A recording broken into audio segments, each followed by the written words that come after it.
So, yung kanina nabanggit mo na broken family kayo, ano yung parang, um, way mo para maipagpatuloy mo pa rin yung pag-aaral mo? Ginawa ko siyang inspiration, Miss Josie.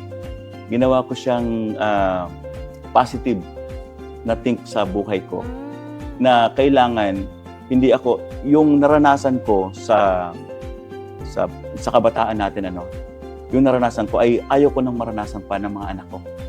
At saka kailangan tumayo ako sa sarili kong mga paa dahil wala akong aasahan. Yes. Wala akong hahawakan na mas matibay na pundasyon kundi ang sarili ko lang. Edukasyon lamang po, Miss Josie. Yun ang matibay na pundasyon kung paano ka tatayo sa sarili mong mga paa. And ano yung pinakamatinding sakripisyo mo, Sir Chris, na parang nakatapos mo yung pag-aaral kasi ngayon nasabi mo na edukasyon ang makakatulong sa iyo para mabago yung buhay mo. So, syempre hindi naman kayo galing sa mayaman na pamilya, broken family pa. Ano yung matinding sakripisyo ang ginawa mo para maitaguyod mo yung pag-aaral mo? Dito pumapasok yung aking pagkamalikhain Miss Jessie. Ito yung panahon na kailangan kang iwan ng mga nagmamahal sa'yo. Ito yung panahon na kailangan kang iwan ng mga magulang mo na hayaan kang mag-isa at mabuhay kang mag-isa. Ang aking paninindigan lamang at ang aking ginawang inspirasyon sa buhay ko na kahit iwanan man ako, kaya kong tumayo sa aking mga paa. Ito yung kailangan mong dumiskarte sa maayos na paraan.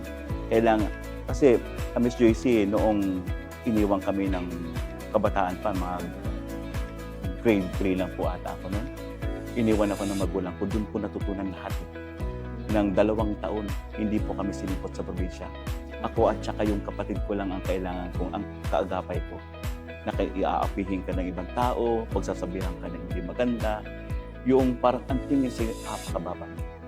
So ang ginawa ko, Miss Jessie, pumunta ako sa mga tao na nagbibigay sa akin ng tulong, ng suporta sa bundok.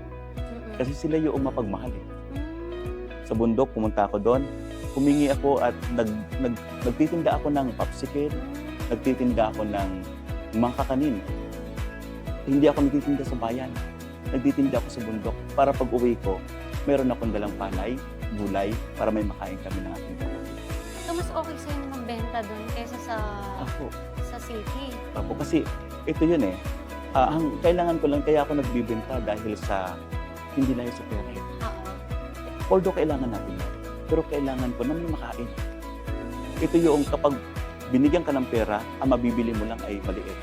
Pero pag pumunta ka sa bundok, nagdala ka ng isang kakanin, ipapalit nila ng 1 kilong palay, isang bigas, at saka mga gulay, mayroon kaming kakainin ng kapatid.